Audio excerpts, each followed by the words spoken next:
Hi, everyone. I'm Jenny Liu, Sales Manager at Springer Nature. Today, I am thrilled to welcome you to Overdrive's In the Know series with Springer Nature on financial literacy.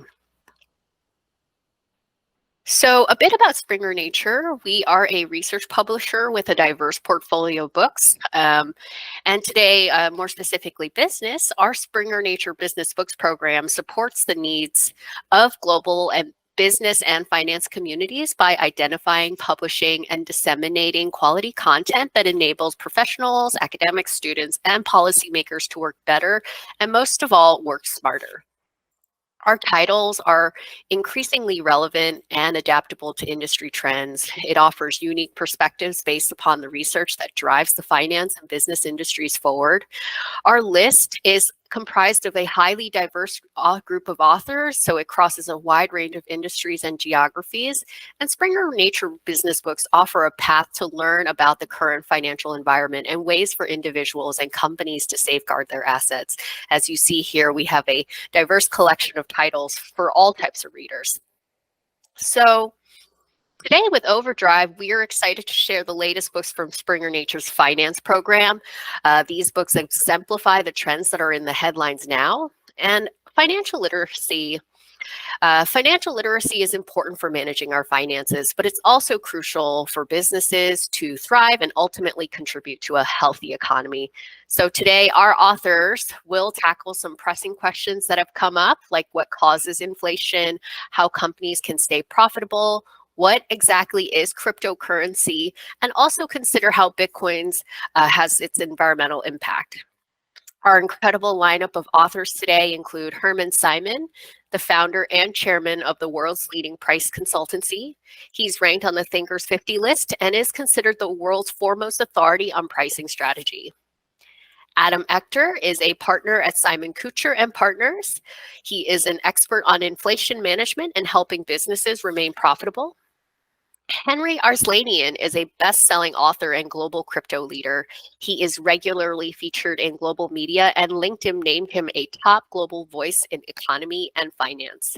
And last but not least, we have Colin Reed, who teaches money, banking, and sustainability at SUNY. He was the mayor of the city of Plattsburgh during a time when the community was inundated with Bitcoin miners. So to kick it off today, without further ado, here is Adam Ector to discuss his book, Beating Inflation. Thank you so much.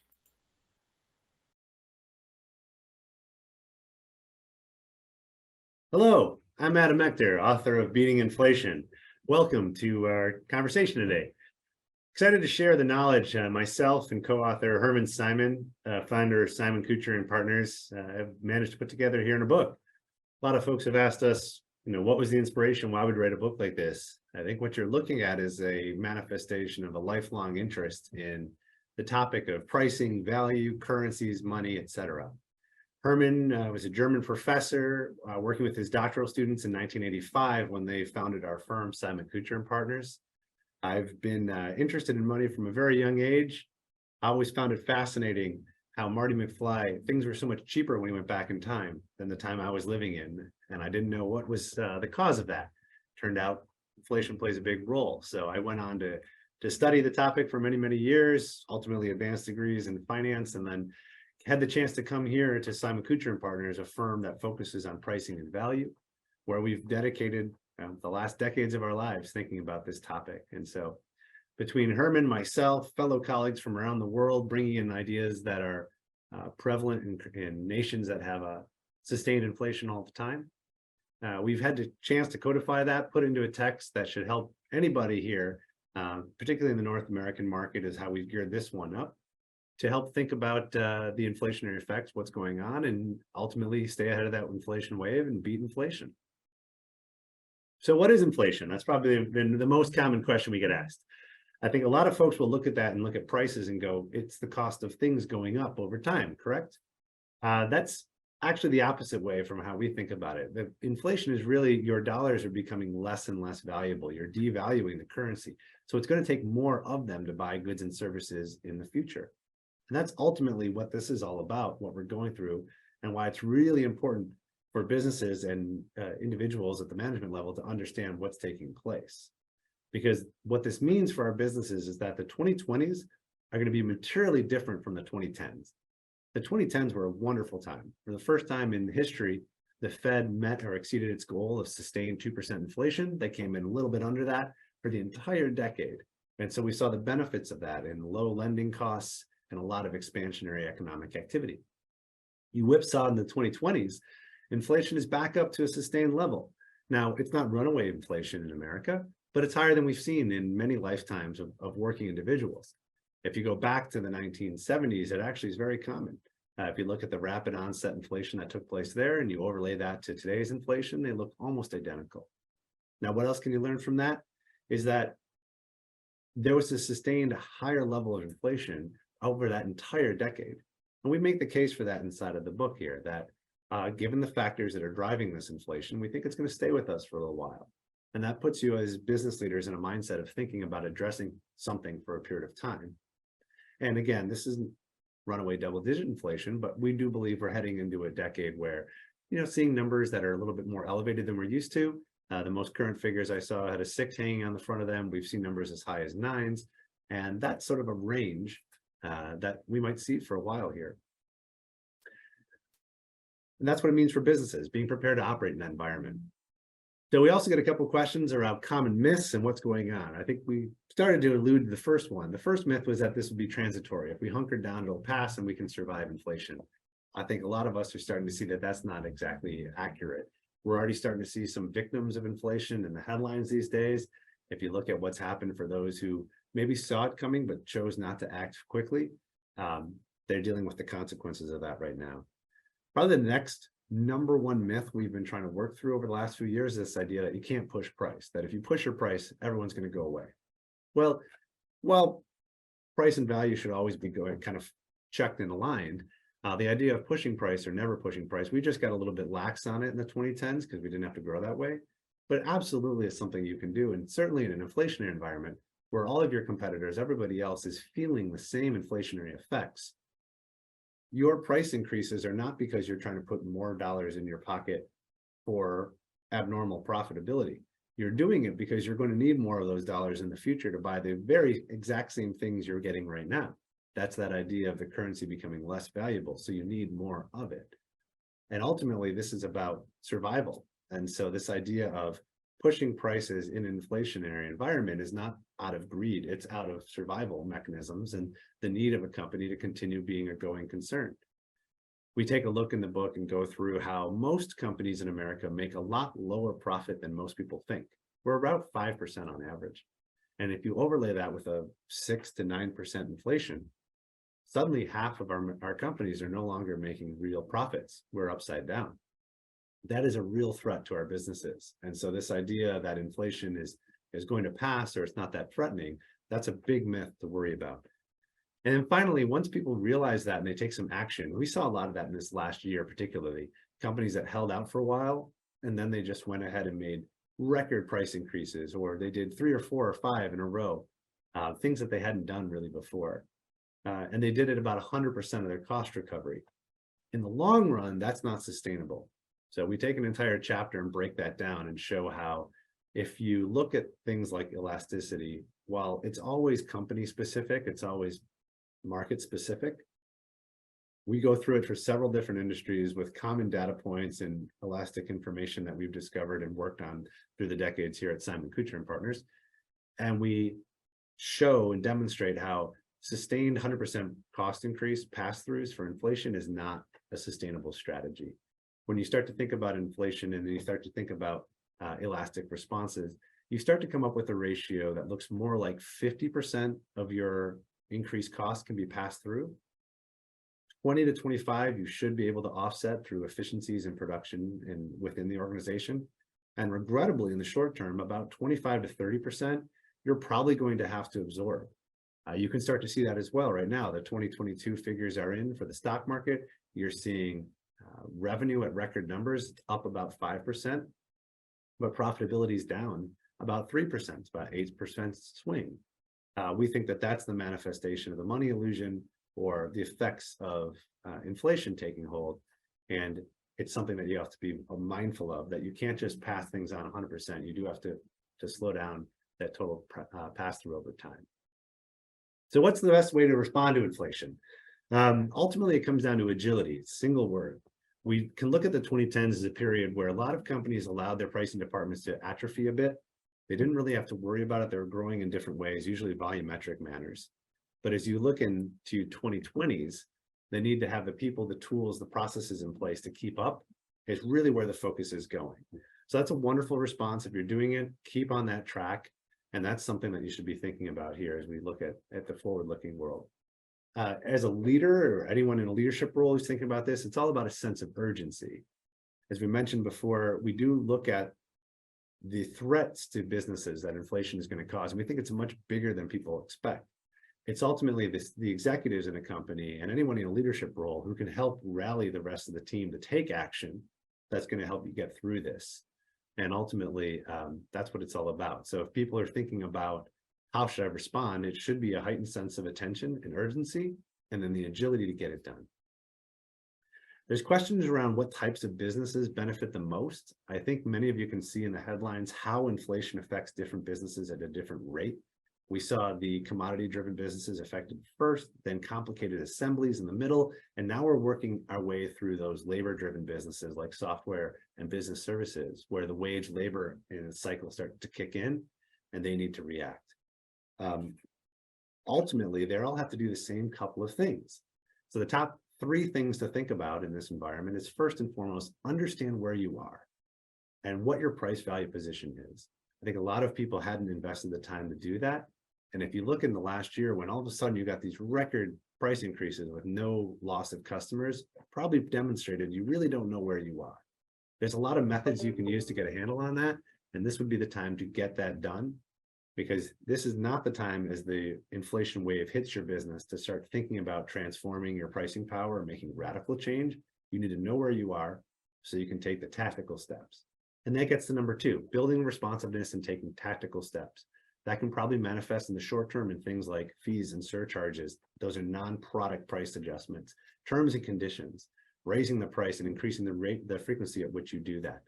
These are the sort of things in the immediate term people are getting through. Then we go through some of the mid and long-term items in the book, whether it's switching from a transaction model to recurring model, outcome-based pricing, switching some of the elements that will benefit in the tailwind of an inflationary environment.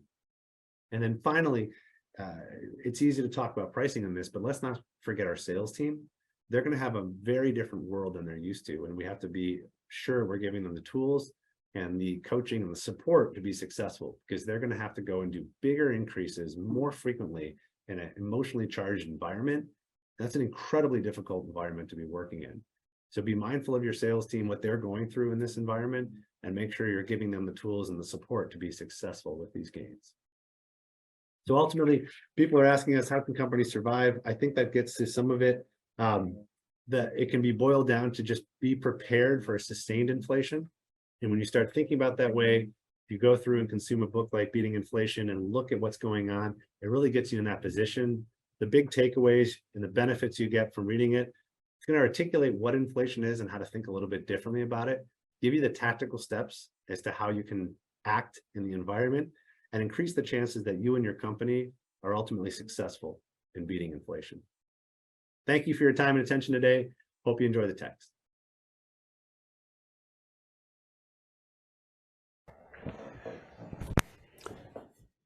Hello, I am Professor Hermann Simon, founder and honorary chairman of Simon Kucher, the world's leading price and growth consultancy. And I would like to talk to you today about my new book, True Profit. No company ever went broke from turning a profit. What is true profit?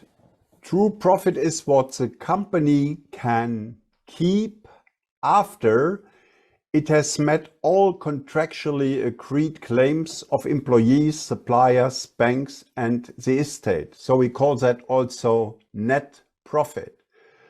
What you read in the newspapers or hear in discussions is often not true profit. It's for instance, earnings before interest and taxes, so-called EBIT, but interest and taxes have to be paid. or EBITDA, which includes depreciation and amortization, it's the same. And some concepts of profit presented by companies are really deceiving. For instance, Uber uses a core platform contribution profit, which includes things like customer acquisition or marketing costs. So please pay attention when people talk of profit. What do they really mean? The only relevant form of profit is true profit. So net what you can keep. Now, how high are profit margins in reality? When you ask people in the street, for instance, in an American study, they said of $100 of revenue after deducting all costs and taxes, 31% remain as net margin. This is a radical misperception. The true value for most companies over the years is actually 5%. So people in the street overestimate the true profit by a factor of about 6. And the same is true for other countries. Across countries, we see huge differences. The average is about 5%. The US is at average. Some other countries like Germany and Japan are well below leverage, and countries with higher risk like emerging nations usually have higher profits, but that's associated with much bigger risks. There are also huge differences between industry sectors and companies. In retail, the margins are between 1 and 3% of revenue. For instance, Walmart had a recent margin of 2.4%, whereas tech companies have true profit margins of over 20%. For instance, Apple in recent years had 25%, Alphabet, Google, even 29%. Also, banks and energy companies tend to have very high margins. Overall, we observe an extreme unequal distribution of profits. So the best 10% of the profit stars harvest 80% of the global profit, and the best 1% even gets 36% of the total profit in the world. On the other side, the worst 10% annihilate as much value as the best 10% are creating. And this gap is even widening in recent years.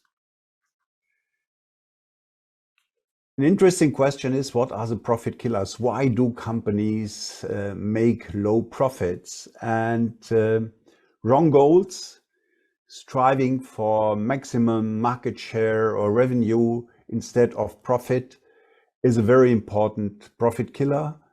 Price wars are very effective, and in our studies we find that about 60% of companies are involved in price wars. Behind that is often overcapacities. If an industry has overcapacities like airlines, it's very difficult to make a profit. And the airlines, over the more than 100 years of their existence, they have not made an accumulated profit. Imagine that.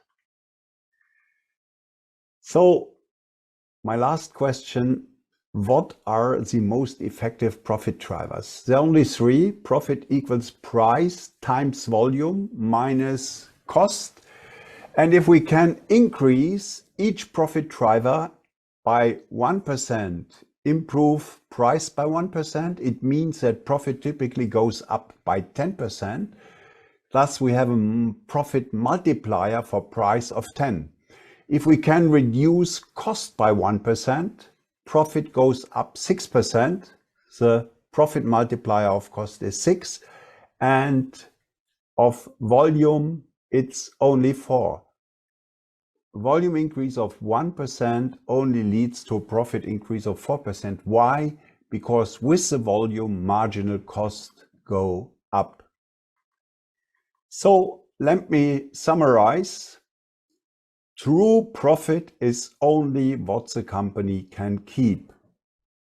Many popular profit definitions are deceptions. Do not tell you the truth.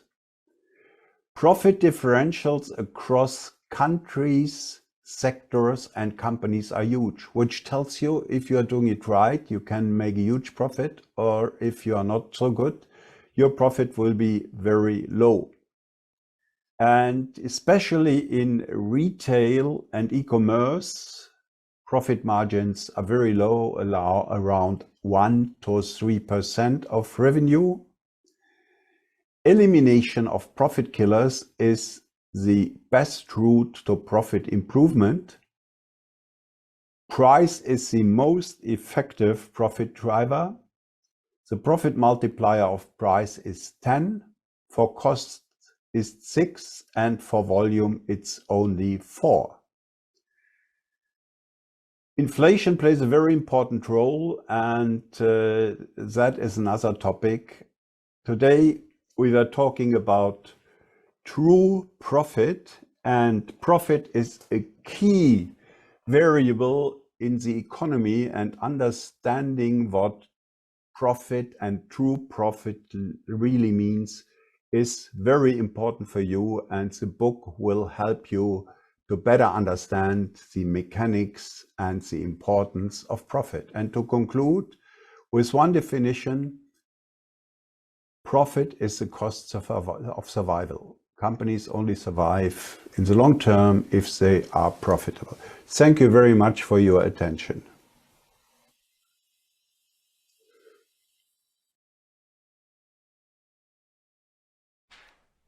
Dear friends, my name is Henry Arslanian, and my passion and focus in life is the future of finance and the future of money. My goal over the next couple of minutes is to share with you some of the latest developments we are seeing in the field of the future of finance and the future of money, and hopefully empower you with this knowledge, and then let you make your own decision on what their impact could be, not only on you personally, on your job, but also on the future of finance and the future of society. I talk a lot about these topics in my latest book, The Book of Crypto, which became a top 10 global bestseller in financial services, my third book, and really where I try to share with you all some of these developments and some of this foundational knowledge. But before we talk about the future of money, it's very important to understand the history of money. Back in the day, before we had any kind of what notion of money, we used to have barter. And barter is fine as long as people want what you have. For example, in case you have some eggs and your neighbor has a cow, you may be able to swap that cow or the milk of the cow for a couple eggs. But the problem is it becomes very complicated. Even a small economy with 1,000 goods, which is a very small economy in practice, would need to have over 500,000 prices to enable those transactions. So as you can imagine, it doesn't work very well. And this is why we invented the money. And money has a couple of very key definitions. It's a unit of account. It's a store of value. It's a means actually of exchange. But however, how we define money has changed a lot over the centuries. Back in the day, it used to be cattle. Yes, your horse or your cow was your money. That's actually a lot of words like the word pecuniary or the word capital have their roots from the Latin word, the roots of cattle that describes the kind of animals that people had. Then we start using salt. The word salary, for example, that we all love, comes from the Latin word saltus, which means salt. And what we define as money has changed over the centuries. It moved on to being, for example, animals. When I tell somebody we're going to give you $2, it comes from bucks. We start using seashells, cowrie shells. I started using precious metals, having even paper money that was backed by gold, then having paper backed money that was not backed by gold. And then we started having digital money. And then in 2008, on Halloween Day, October 31st, 2008, this 8-page document appeared on the internet, where for the first time, someone called Satoshi Nakamoto, who, by the way, we still don't know who he, she, or they are, explained in 8 simple pages how for the first time we can share value from one person to another without any intermediaries. And that was a game-changing moment, and a historic moment in the history of finance and the history of money. And in this book, I talk not only about the history of money, but also talk about Bitcoin, how Bitcoin works, something called proof of work that allows basically transactions to be audited and take place without any intermediaries like auditors or other accountants, but actually by allowing the democratization of how transactions are verified. I explain what is Ethereum and a whole suite of other cryptocurrencies, but also explain some of the other big key topics that we are having in the digital asset world. What are non-fungible tokens, NFTs, where for the first time we can mathematically prove that a certain asset is unique. I explain what is DeFi, decentralized finance, that allows individuals like yourself to conduct day-to-day transactions, like things like lending, transacting, asset management, even insurance, without using any intermediary. And this is super exciting because it's really the frontiers of finance. We talk about areas like central bank digital currencies, which are digital currencies that are issued by the central bank, that will make topics like money laundering, corruption, or tax evasion de facto impossible. And as we also talk about many other developments going on, from the metaverse, for example, what that can mean for the future of finance, to topics like stable coins that would allow you to send money around the world to anyone, anywhere, instantaneously, 24/7. And this is important, especially in an era where the average fee of a cross-border transaction is 7%, which is frankly unacceptable, where you can send somebody an email or a WhatsApp message or a text message pretty much for free anytime, but sending money is so complicated. And I also talk about all the other developments around the digital asset space. What's happening with crypto exchanges, some of the recent collapse that we had, but also what all these things mean for the future of finance. Make no mistake, the time we are living right now is a historic time in the history of money. Our children and our grandchildren will ask us about this period right now. And it's a privilege for all of us to be able to actually live this period and experience it. It was a pleasure sharing with you all today. And if you want to learn more about it, feel free to check out my latest book, The Book of Crypto, that is published by Palgrave Macmillan, and that is available anywhere you actually buy your books. Thank you very much, and thanks for letting me share my passion of the future of money with you all. My name is Henry Arslanian. If you want to learn more about me or my background, feel free to check me out online. Thank you very much, and have a great day.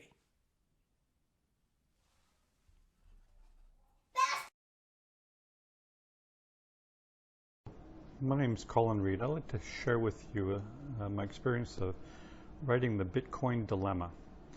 I've been a professor of money and banking and also sustainability for the last 40 years, but I was the mayor of the city of Plattsburgh when we were inundated with Bitcoin mining applications back in 2016.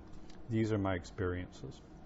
This book tells a story, not only of Bitcoin and the technologies upon which it and other cryptocurrencies rely, but also on the ideological pursuit of its designer, the mysterious Satoshi Nakamoto, the cypherpunks who preceded Satoshi, and those who sullied their vision out of unbridled greed.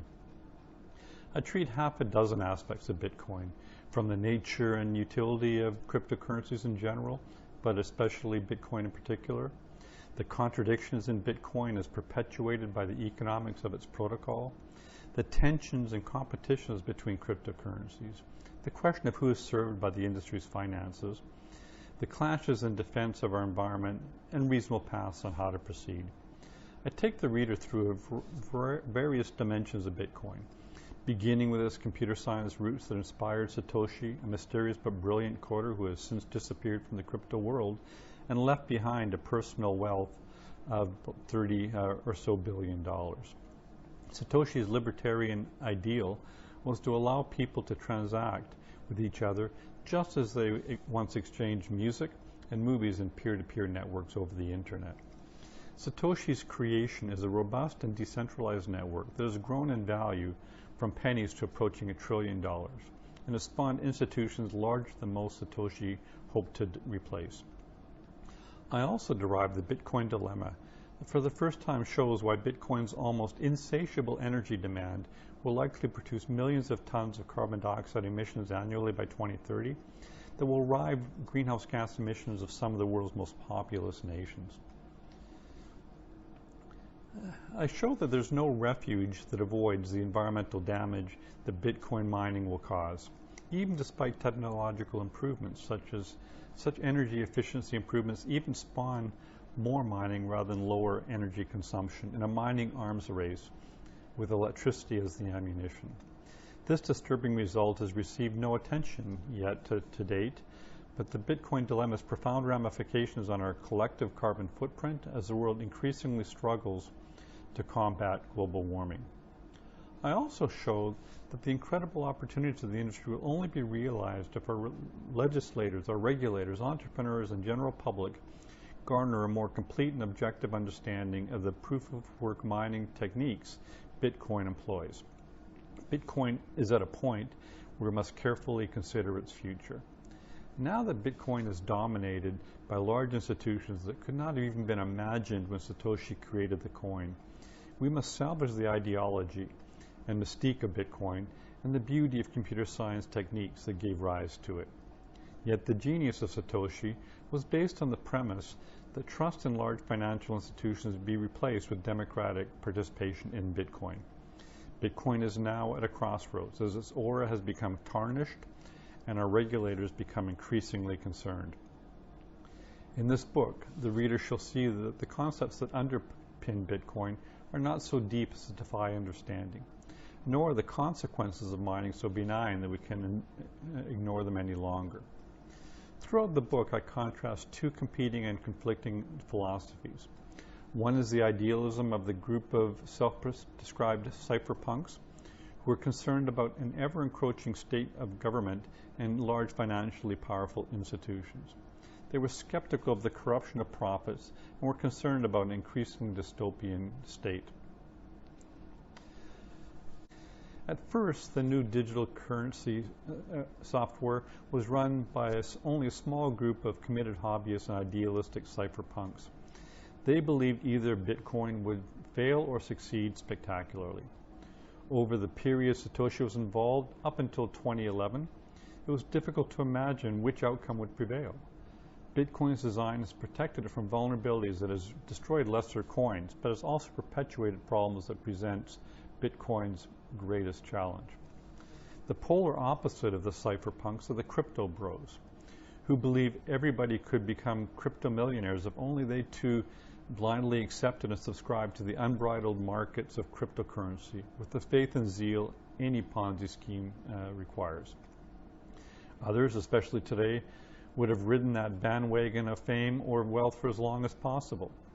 But Satoshi walked away from the movement early on, and certainly before people could ponder how an innovation with such potential for the common good could be transposed into a profit-hungry movement.